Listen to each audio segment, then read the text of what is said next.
a big stage and a packed MCG should bring out the showmen in both sides. It's a clash between the defending champions and the chokers. It's India versus South Africa on a Super Sunday. The big game today promises to be an intriguing clash. I have with me a power-packed panel over the next 1 hour in the lead-up to the match.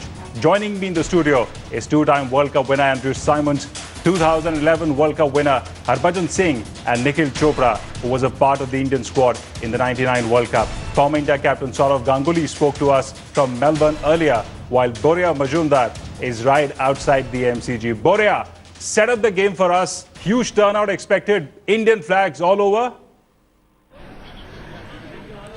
Himanshu, no longer expected. It is a reality. If you can see behind me, I'll just move away. Let Manish show the Indian fans. You know, if you can sort of pan, it's crazy out here. It's close to about 85,000 at the G. It's a blue invasion of the MC. All right, stay with us, Boria. We'll come back to you in a bit. Well, after a spectacular win against Pakistan last week, the men in blue will take on South Africa today. But Dhoni's men face an uphill task. Team India has neither beaten South Africa in a World Cup encounter nor in Australia. Here's a look at how Dhoni and his men are getting ready to break the jinx. It need not be that every day Steyn is going to come and bowl unbelievably well. Sometimes he is also going to have off days. And if you are sharp enough to pick those moments and capitalize on those moments and put the pressure back on him.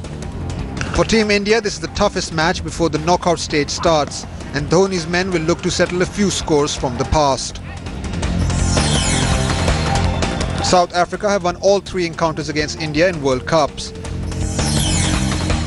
The Proteas have also won the lone ODI played between the two teams in Australia. And in the last 10 matches between the two, South Africa have won 6 while India have won 3. What's worse is that South Africa have won 7 of the 9 matches at the MCG. To play well against South Africa, there are certain things that we will have to focus on. The opening stand is going to be critical. Running between the wickets is going to be also equally important, because South African unit is far superior to Pakistan unit, especially when it comes to fielding. This South African side looks one with a lot of intent and a lot of purpose. 1999 was their best year. Can they go one beyond? Can they make it to the final and win the cup? But to do that, they will have to overcome a resurgent India come Sunday at the MCG. The Indians too will believe that after winning against Pakistan, their campaign is back on track. They're not going to play Australia before the semi-final, and if they win against South Africa, they'll finish either 1 or 2 in the group. And that'll open up semi-final doors for India. With camera person Manish Mathur, Boria Majumdar in Melbourne for Headlines Today. All right, so now let's go across to Boria Majumdar once again. Boria, how charged up are the fans outside the MCG? It's incredible. It's absolutely incredible, Himanshu. You can see I'm surrounded by Indian fans, and I kept pleading them, you know, give me 10 seconds to say a couple of sentences, then start cheering. Everybody wants to say India jeetega. It's a blue invasion of the MCG. You know, it's a takeover. There are flags, there are colors, people from all over. It's brilliant. You guys wanted to say something, now go. Jeetega bhai jeetega! India jeetega! Jeetega bhai jeetega! India jeetega! Jeetega bhai jeetega! India jeetega! Jeetega bhai jeetega! India jeetega! Kohli! Kohli! Kohli! Kohli! Kohli! Dhoni! Dhoni! Dhoni! Dhoni! You know, Himanshu, this is unbelievable. Australia is not playing, but 85,000, 90,000 people packed at the MCG. I don't think even the MCG authorities could have expected anything better. Behind me is the MCG, and just opposite is Cricket Australia office. I was speaking to a number of senior diplomats in Cricket Australia. This is for them a serious windfall. The World Cup is alive, and large credit for that goes to these Indian fans who've come to Australia from all parts of the world. It is unbelievable, it's surreal, and it's fascinating. Come on, India! Right, Boria, also give us an update on the pitch and the conditions at MCG. And how crucial do you think the toss could be at the MCG? It's very crucial. It's very crucial. The toss would be very crucial, because as Saurav said yesterday, you know, any team that wins the toss will want to put up a huge score on the board. And when it's a big pressure game, as this one is, and if you've seen the tournament so far, if you win the toss, you get 300 plus. The opposition will find it very, very difficult to chase it down. So big toss to win, big toss to win, because under lights, chasing at the MCG is always going to be difficult. So it's a huge toss to win as far as I'm concerned. All right, Boria, hold on to those thoughts. I'll come back to you in a bit. Andrew, of course, you heard what Boria had to say. Your perspective on the pitch, the conditions and the toss. Yeah, I think the wicket will be a good one. It should be nice and even, some good bounce. The new ball may swing around a little bit, but the team that bats first needs to keep wickets in hand in the first 10 so they can really, throw an assault at the opposition the last 10, 15 overs. It's always a good seeing ground. You can see the ball well at the MCG, even when it is full of people. It'll be a fantastic atmosphere if they get 85,000 plus. So, yeah, all the things are in place for a very exciting game of cricket. Nikhil, of course, you heard what Boria and Andrew had to say on the conditions. What's your perspective on the pitch, the conditions, and do you think they would suit India as much as South Africa? Well, it's going to be a competitive game. South Africa come pretty heavy, in terms of number of match winners. If you go man-to-man with Team India as well, South Africa is right up there. What Andrew says, if you have wickets in hand, don't expose that middle order against Dale Steyn, Morning Mokel with the new ball. You set a platform for that middle order to go out there and fire. Getting 90 odd in the last 10 with the new field restrictions that have come in place, Himanshu, is not such a difficult deal. 40 overs, I'm looking at even 200, 220 odd, they'll get you to 300. But if you go ahead of yourself, you lose too many wickets, with the kind of bowling lineup that South Africa's got, we'll always be playing catch-up. So you got to be a little careful with that new ball. All right, Nikhil, hold on to those thoughts. I'll come back to you in a bit. Let's now go across to Harbhajan Singh now. Harbhajan, India have never won against South Africa in the World Cup. Do you think Dhoni's team can break the jinx this time? I certainly feel that that this Indian team will be up for this game and up for this challenge. As you're saying, that records are not in our favor, but probably, this is the time to change that whole thing, that records are not in favor. So let's get to 3-1. It's 3-0 at the moment, but I think today we're going to change that to 1-3. All right, so now let's listen to what Sourav Ganguly had to say on India's chances today against the mighty Proteas. Yeah, it's going to be a big game, but somewhere down my heart says, my inner feeling says that India are favourites, because when I look at that South African team, when I look at that bowling attack, and once those three fast bowlers finish their spells, then you have Imran Tahir, Behruddin and JP Duminy to bowl 20 overs, and I think that's where India will not lose their sleep. So South Africa will have to think properly if they have to win this game today. Even Zimbabwe got 280 against South Africa the other day. So there is a hole in that South African side once the retirement of Jack Callis. So I actually feel if India win the toss, unless and until India have to chase more than 300, if India win the toss, India have a big chance in this game. All right, let's now once again go back to Boria Majumdar. Boria, how are the conditions there in Melbourne, and what do you think is going to be the key for both India and South Africa as far as this big game is concerned? Himanshu, conditions a little cloudy here in Melbourne. There was a bit of rain yesterday, but now it's pleasant, not that hot. Supposedly about 30, 32, could have been about 36 was the prediction. I don't think there's any rain, but it's a blue invasion. That is the story here at the MCG half an hour before the game. It's a complete takeover with the tricolour, complete takeover of MCG with all in blue. South African fans will be about, what, 2,000? And Indian fans will be close to 80,000. For me, the key word is pressure. Which team takes pressure better will come through. It's a big game. Whichever team wins, as you heard Sourav say, as you heard Sean Pollock say in my show, the fact is, whichever team wins this contest will perhaps finish one in the group, and quarterfinals will become far easier. So they would open up the semi-final door. So big game coming up. Can South Africa redeem that choker's tag? Can India push it beyond the line? The match is beautifully set up. Great weather, great support, great colour. All right, so India is all set to face the mighty Proteas at the MCG today. Andrew, of course, you heard what Sachin had to say in that story that we played a short while ago. He said running between the wickets and the opening partnership are going to be two key factors for India as far as the South African team is concerned. Do you agree with Sachin? Yeah, well, I do, yeah. Immediately when the game starts, you want to try and break the game down as quickly as you possibly can, and one of the ways to do that for the opening batsman is to rotate the strike. Don't let Dale Steyn and Morkel and these men settle into a rhythm where they can just start working over a batsman, knock the ball at your feet, deflect it, get yourself off strike, and then start to rotate. Starts to build your score and relieves that early pressure. Right, now let's go across to Boria Majumdar, who's right outside the MCG. Boria, any injury concerns in the team? And also share with us the passion and intensity at MCG.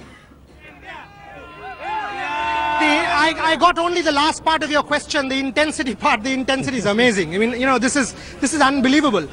Team hotel in the morning, the Langam, from around 9 p.m. there were fans there. Shouts of Sachin, Sachin, because Sachin's staying there. Jeetega bhai, jeetega, India jeetega. Fans coming to the MCG from around 11 a.m. local time, 3.5 hours before the game starts. Unbelievable. This is incredible. This is what makes international cricket what it is. This group of fans, the people here, if you can see, these are the people who make it. These are the people who are making the ICC World Cup come alive. Himanshu, it's incredible intensity, unbelievable passion. This is unbelievable. People have posters, world champions, they think we'll not give it back. Every kind of memorabilia, every kind of jersey, headgear, everything that you can ask for in an international sporting contest you will find here at the MCG. For me, it's fascinating. I've watched international cricket, all parts of the world. Champions Trophy, Birmingham was brilliant. Adelaide was awesome. And today the MCG. It's quite incredible to see 85,000 people. Right, Boria, are there any fitness or injury related concerns in the two teams? No. As far as the South Africans are concerned, Dale Steyn was the only problem. But no, Dale Steyn bowled at full tilt in the nets. As far as the Indians are concerned, Ravi Ashwin and Bhuvneshwar Kumar, but no injury concerns whatsoever. So both teams have 15-member squads to pick from. And they will perhaps go, India will perhaps go with an unchanged side. South Africa, number 7 is a concern. Will it be Behardien? Will it be Parnell? If it's Parnell, the tail becomes too long. If it's Behardien, maybe with an Imran Tahir and Behardien, Indians might be able to milk those 20 overs. But no injury concerns.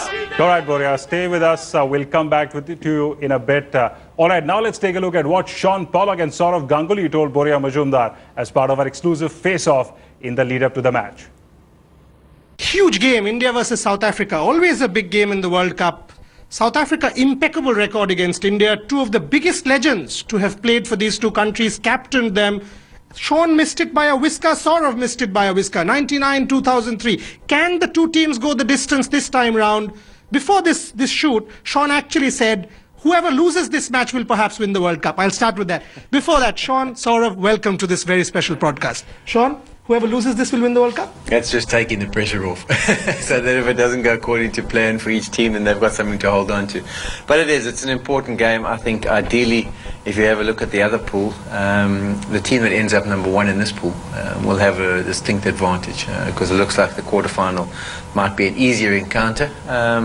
So it's important that they play well tomorrow. And I think the World Cup for South Africa really does start tomorrow. Against Zimbabwe, it was quite low-key. It happened in Hamilton. Tomorrow they're going to know that they're in a World Cup encounter, and India are a good side, and they played nicely in their first game, so they'll be coming with lots of confidence. South Africa World Cup starts tomorrow. India's World Cup already started with Pakistan. Yeah, absolutely. India's World Cup already started with Pakistan, but I think the real test will be tomorrow. And it'll be a good game. It'll probably be the biggest game of this group because, I still believe that I know that both of these teams will go into the quarterfinals, and whatever position you are in the quarterfinals, all the teams who are in that quarterfinals are capable of beating each other on that particular day. Whether Sri Lanka comes at 3, presuming Australia would be 1 and New Zealand would be 2, or the other way, whichever way they are playing with their forms, you presume Sri Lanka to be 3, and then you play the second and the first. So even Sri Lanka has got the capability of beating India and South Africa. So my focus would be tomorrow. I wouldn't think so far, and just try and win the game tomorrow. I think South Africa in these conditions are a better side than India, provided they play the right balance. What I saw against Zimbabwe, I think India will have a hope, because with Philander, Morkel and Steyn, and then you fall back to Tahir and Behardien and Dumini, Indians wouldn't mind that. They will have an end to play at some stage. So as I feel it's going to be a big game tomorrow, and once again toss will be crucial. These two are doing it nicely. Sean says whoever loses will be good. Saurav says South Africa better off. So obviously there's something going on. South Africa favourites? Yeah, I think they would go in favourites. The way they've played in the current series against the last one they had against the West Indies, and their current form are probably over the last 6 or so months. You know, they had a good series when they beat Australia in Zimbabwe. They played some really good cricket there. So I think they would go in as favourites. I think, you know, India have struggled not making the Tri-Series final that happened here in Australia. But then, you know, it doesn't count for much. But, you know, for us media pundits, it's always nice to pick a favourite. And I think South Africa definitely go in this time. How does one stop AB de Villiers? Yeah, he's a class player. And, you know, the modern game has changed so much too. I mean, you used to, at times, be able to get a batsman to target one side of the field. Now they score 360. You know, if he's not hitting it leg side, he's reverse sweeping it onto the offside or flicking it over the wicketkeeper. So he's a class player. But he needs to have a foundation laid for him, because if he doesn't have that foundation laid, the batting down the bottom of the order is not that strong, and then he can't play his natural game. But if he comes in 2 or 3 wickets down with maybe 15 overs, 20 overs to go, he's a very difficult customer to bowl to. How does one stop AB de Villiers? Same question. See, everyone can have a bad day. Just like Virat Kohli can have a bad day, AB de Villiers can have a bad day, and it's about getting him out, and getting both of them out. Because if they bat 30 overs, they'll hurt you, whichever team they are playing for. So Pakistan made the mistake of allowing Virat Kohli to settle down and collect easily. South Africa will be different, and it's the same thing with AB de Villiers. India will have to try and get him out, because if he bats for a period of time, he'll take the game away from India. I agree with what Polly said, that in the middle order, 5-6 with Miller and Dumini, they're exceptionally talented, there's no doubt about it. But the strength of South Africa over the years has been what came after that. Sean, final question. Prediction. You see South Africa going at least to the semi-finals, if not the distance? Yeah, that's why I think tomorrow is an important game. Ideally, when you get into the knockout stage, you now all of a sudden have to get used to that pressure that it's do or die. Either you produce or you're on your way. And what would you want? You'd probably want to play against a lesser team in the first knockout game, because that would just allow you maybe a few mistakes here and there, and then still allows you to ease through into the semi-final. So this one tomorrow is a big one, because it will determine who ends up number 1 in the log. Last question to you. You've said this is a different India compared to the Tri-Series. You maintain that? I think I would probably make a judgment after the game tomorrow, because Pakistan has been very ordinary. West Indies have really got past them today, and India's real test will be tomorrow. And I would hold my judgment. But I've seen India play well in World Cups. They've come out of poor series, poor Test series, one-day series. But when the big tournaments come, they have found a way to do it.